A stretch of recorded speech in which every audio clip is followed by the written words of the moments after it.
Hey everybody, it's Preston Poulter here with Pocket Jacks Comics, and I wanted to review the House of X and Powers of X series. I'm halfway through it, or maybe two-thirds of the way. Yeah, two-thirds of the way through it. I'm at issue 4 on both of them. I've really been enjoying the story, and I wanted to delve into 3 of the 8 issues that have been released so far, because I think they really contain the kernel of the story. So today I'm going to be looking at Powers of X 1 and House of X 2 and 4. There's not an exact, well, there is an exact reading order right there, and that is the order in which you should read them, but even if you read them somewhat out of order, it's fine. The story embraces kind of the Edge of Tomorrow. Time keeps reoccurring. I don't know if you've seen Edge of Tomorrow. It's a good movie. Tom Cruise, they're at war with aliens. Tom Cruise gets some alien blood splashed on him because the aliens happen to be time manipulators, and one of the ways that they're able to beat the humans is that every time the humans win, they're able to go back in time with knowledge of what happened, and so they're always, many steps ahead of the humans. But in the movie, Tom Cruise, gets exposed to the alien blood, and now he's in that time cycle as well, and so it sets up these two, sides essentially at war through time. And that is very much the story here in House of X, Powers of X. So what creates the timeline is mutant Moira X, which we learn about in House of X 2.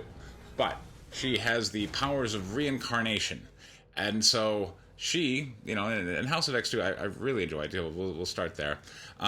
It talks about she was born, she lived a life, she married a guy, it was cool, she died.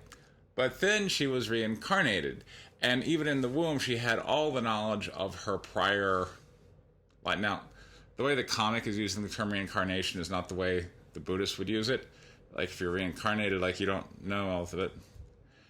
They're calling it reincarnation. I mean, there's not really a good term for it in English. Let's go with it.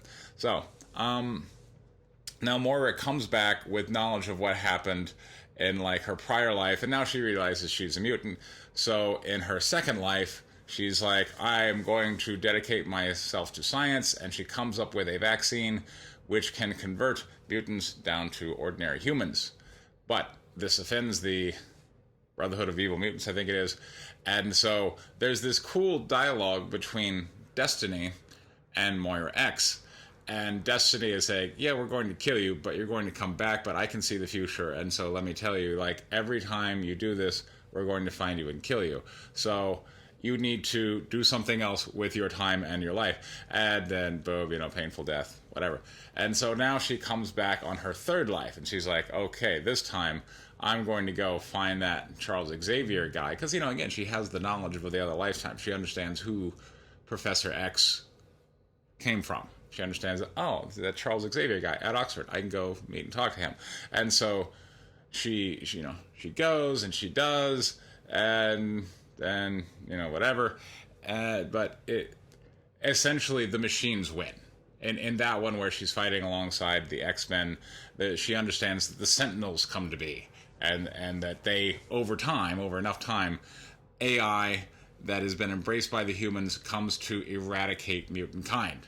Including her. She dies. Oh, now she resets again.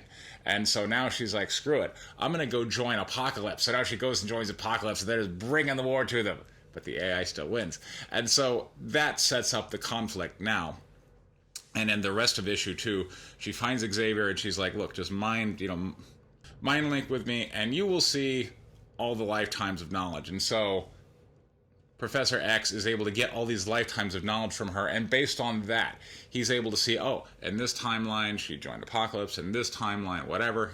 And so now they're like, based on this knowledge, the mutants are now going to radically change how they do it. And that is the kernel of the story. In issue 1, Powers of X issue 1, we meet the ultimate villain of this AI monstrosity, Nimrod the Lesser. Not sure why he's called the Lesser, but he is, in fact, a bad dude. But he's kind of cool. But, he does a bit of mustache twirling, but he's an amazingly powerful guy. He represents the final amalgamation of artificial intelligence programmed to protect humanity from mutant kind, and he's kind of been infused with a human personality kind of somewhere along the line. And he is talking with, and he has the sidekick Omega, and they are talking with a mutant they've captured, like Silobel, I believe the name was. And, she won't talk, but it's like, it's all right. We're going to take you and put you in a bath, which will just break you down to your fundamental elements. And, from your DNA or whatever, the computer can then translate your entire essence into information, which can then be curated, and then we will know what you won't tell us. It may take a while, but, like kind of evil. But this really sets up, and I really like, as a writer, I really like how the entire story is all about information and the war of information, because the mutants have their own source of information in Moira X, but Nimrod also has kind of his own way to get information by just reducing you down to your essence and analyzing you by computer. And so it's all about the war of information. That is what the House of X, Powers of X series is about. In many of these iterations, the mutants have developed a kind of nation state of their own called Krakoa on one of these Pacific islands, and it is an absolute paradise. There's even a language which they give you, and there are certain ads from the comic book which are written in Krakoan. You can translate it for yourself. I didn't bother. It's probably cool. And there's also a lot of auxiliary information. And then when we get to issue 4, now we're serious about beating Nimrod. We understand that Nimrod essentially kind of can't be beaten, so we have to prevent him from coming about. And there's an assembly facility that's making Nimrod called a Mother Mold, orbiting the sun. Again, this kind of goes back to, like, the Dark Phoenix strategy. We got to go to space and battle the Sentinel construction facility. And so, but what I really liked in this one, because we're playing with these multiple timelines, it allows for characters to die, and that makes the scenes way more dramatic. Like Silobel, like she's dead, but of course we understand that eventually the timeline will reset. But nevertheless, it allows for far more dramatic scenes, and so we get this really cool scene where Wolverine is sacrificing himself by cutting the head of what becomes Nimrod free of the support structure, and they both fall into the sun. When was the last time you saw Wolverine fall into the sun? I'm like, his regenerative powers are going to have a hard time with that. But it's these really cool dramatic scenes, and it's all about the war for information. And let me tell you something, just, because this is very personal to me, I have always long been interested in information. Essentially, it's been kind of the one theme that kind of weaves my life together. Ever since I was a kid, I was interested in the truth. I was interested in information one could act upon, as opposed to disinformation that people put out that just leads you to essentially disappointment. And so I dedicated myself to the truth. I did it by studying science, becoming a scientist. I worked for a crime lab in Riverside for a while. And even when I was doing sales, I avoided emotional manipulative techniques, which made me a poor car salesman, by the way. But I was good at selling lab supplies because, again, it's logic. What do you want? Here's what we can provide, cost, whatever.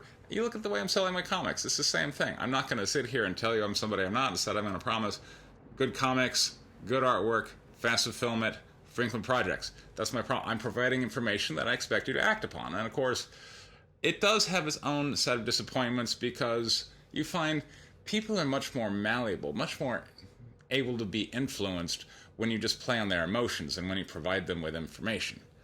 But I avoid doing that. And yeah, it can be disappointing. That is my private burden to bear. But I do love stories which are about information, and that's really what this is about, is if you had information that other people didn't, how would you get them to act towards what you know had to happen? That's what we see in Edge of Tomorrow. Here, it's way easier because, Charles Xavier is able to scan her mind, and then they go to Magneto, and Magneto's like, I'm not working with you, and Charles Xavier's like, hold on, let me project my thoughts into you. Take off your helmet. And then Magneto's like, oh, wow, we should work together. So the information is, and the understanding of it is able to be kind of radically altering the world. And that's cool, and that's exciting, and I love that theme. So I recommend going out and picking up the House of X, Powers of X series. I think it's really good. It's dramatic. I like the artwork. I got nothing but good things to say about this. So Check that out from your local comic book store. Buy Marvel Comics, House of X, Powers of X. There is a link in the description for White Lily issue 3 up on Indiegogo. We got 3 days left on that one. I would also encourage you to check that out. This has been Preston Poulter with Pocket Jacks Comics. Thank you so much for your time. Take care.